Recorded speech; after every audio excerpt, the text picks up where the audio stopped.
Hey everyone, I'm Candace, Scalese. We have a special edition of 21X today because we are talking with our assignment editor who also works on investigations in the meantime, our guru, Austin and Winkler, joining me today.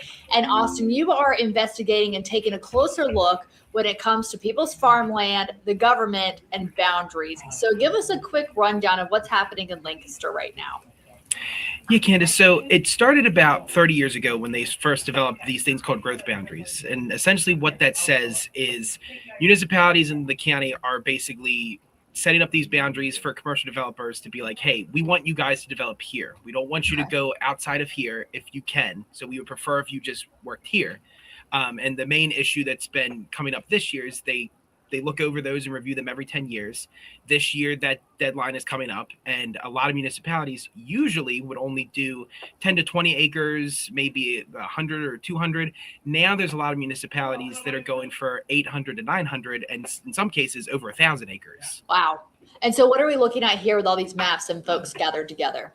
Yeah, so this was actually one that, this was a township meeting in Salisbury that I had attended, and just to kind of show you just for context, to show you the scale of these meetings, right? Because this is a big issue in Lancaster County, because obviously Lancaster County is a big farmland, like very historical for having farmland and agriculture, big Amish community. So these township meetings are packed, and yet you can see right there is no space to sit, because I mean there's so many people that pack these meetings because they're concerned and they don't want that historical piece of Lancaster to basically go missing. So when it comes to these farmers and their farmland, what does this reevaluation of boundaries mean for them and their families? So I think that's a great question, because there's a lot of people that came to these meetings and they kind of discussed, is this eminent domain? And right. The planning commission, the township kind of presents these plans to, and the township themselves are like, no, this is not eminent domain. It does not impact anybody currently. The issue and how it impacts farm owners is once that property they're in is added to the growth boundary, it becomes ineligible to be preserved. And so Lancaster Farmland Trust, which works with these farms to preserve them, they are part of their policy is they can't come in and preserve areas that are part of the growth boundaries. So the issue is once these get added and once the farmers sell their land, if they do sell their land and commercial developers come in, that farmland is no longer going to be preserved, and there's not going to be an opportunity it will be able to get preserved, probably for decades. So you're telling me that this is something that they do every decade, right? Every 10 years. Mm-hmm. So what does it mean as they're assessing these boundaries? So it doesn't mean anything in the here and right now. The government's not going to come in through eminent domain and say, we're taking your property and we're going to develop here. That's not what's happening. So what is happening when they're looking at these potentially hundreds or thousands of acres that these farmers own? What do these boundaries mean when it comes to the municipality and them analyzing that and assessing it for development? So basically, these growth boundaries, they make it so that there's designated spaces for any type of commercial development, or in this case, what it's called growth. And that's when the land is sold. Exactly. Right. Okay. So there's no zoning differences. This property or these areas are not going to be zoned differently once this passes or once these plans are approved. And yeah, there's the plan for Salisbury Township. It's about just a little short of 800 acres. Mm-hmm. But yeah, once those plans are approved, it's not like people's properties are going to be zoned for commercial use rather than residential. Instead, it would just mean that it is too late for them at that point to be able to preserve that farmland. Okay. And then in the future, when they do sell, then the land can be zoned commercially if a developer says, hey, I really like this property, I think we can develop something on here. And that they have the permission to do so once it's sold. So if a farmer has not preserved the land that they're on, and I'm not sure exactly how all of that works, but it's basically too late with the municipality coming in and saying, listen, if and when this land is sold, it can go to anybody. It can go to a developer, and a developer can build on this land. It does not have to stay historic. It does not have to stay preserved. It does not have to stay farmland at all. So generations from now, if a farmer's daughter or son or grandson wants to sell the land and doesn't want to farm anymore, they have the right to do so with the government of this municipality.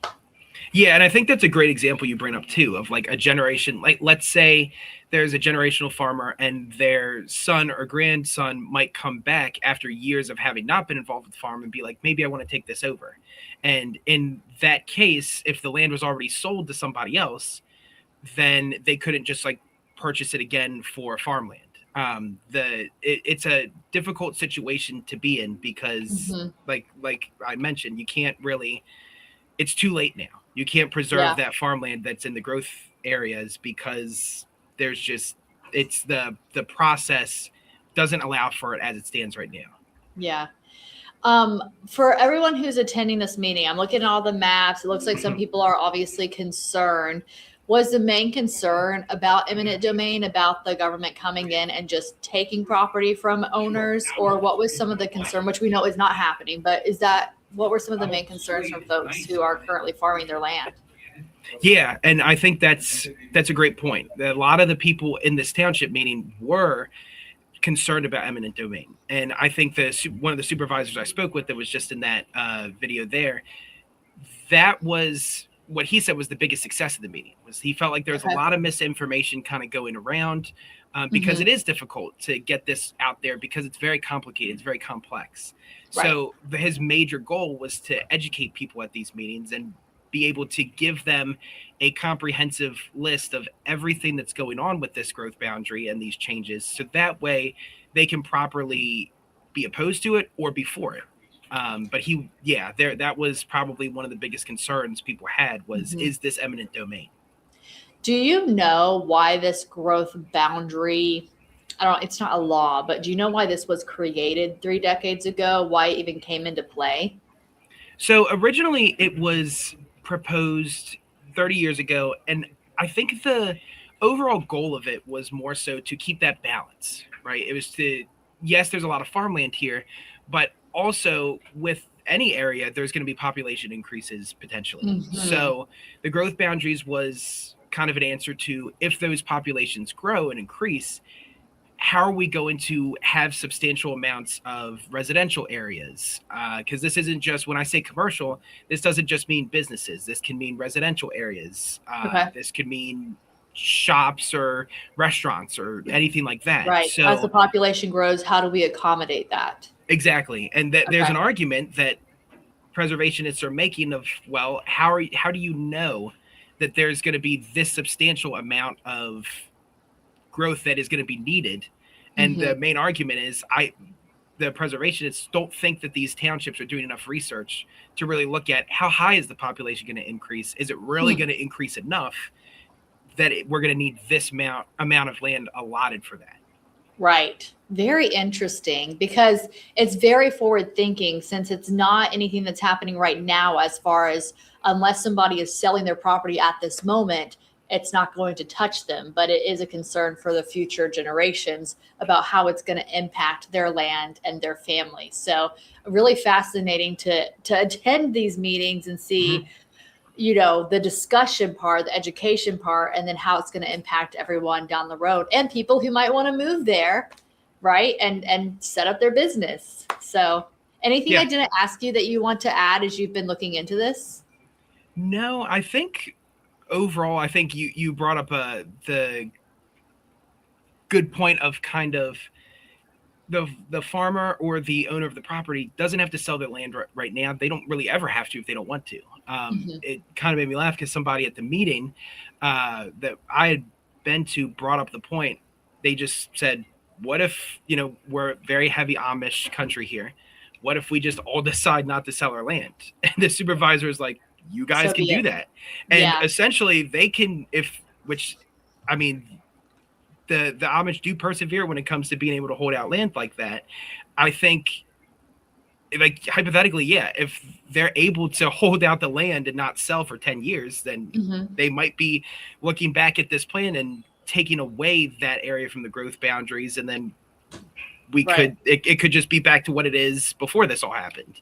Yeah. So it really is in the power of the landowners. It sounds like it's also just an education point of, if and when you sell your land, you need to know that it is up for grabs for commercial development, and that is what is allowed to happen. Right. So There's no before you coming do back. it- Yeah, right. Which is really good information. So, okay, good. Well, thank you for clarifying all that, because it, like you said, it is a deep topic. It can be, I'm sure, very misunderstood when you're talking about growth boundaries, people's property, the government selling things. Like, what, But I think you helped me understand it better. So hopefully you at home or wherever you're watching this, it helps you too, in case this happens in your own township or your own county, or maybe your friends. My best friend's a farmer. So it's just her and my worlds are so different, but I'm always learning something from her about it. And this is just a prime example of how it could impact, if not you directly, somebody close to you. So thank you, Austin. And then how can we watch your story? Will it be on CBS21.com? Yes, yeah, we'll have. The story will be in our newscast, and then after that, there's gonna be an article up during that time too. Awesome. And are you gonna come on TV today and talk to us? I will be indeed. Okay, super. We like to bring in our behind the scenes folks every now and then, because they're doing hard work on this and good investigation. So we'll see you tonight between 5 and 6:30. If you want to tune in live to watch that on CBS21.com, or locally if you can get CBS 21 News. And then also you can find Austin's full story on CBS21.com. Appreciate it. Thanks for bringing this to our attention. And like I said, you can always catch us on YouTube and Facebook, any social media as well, to stay up to date on your local and national news. For now, I'm Candace Scalese from the CBS 21 Newsroom. Thanks for joining us.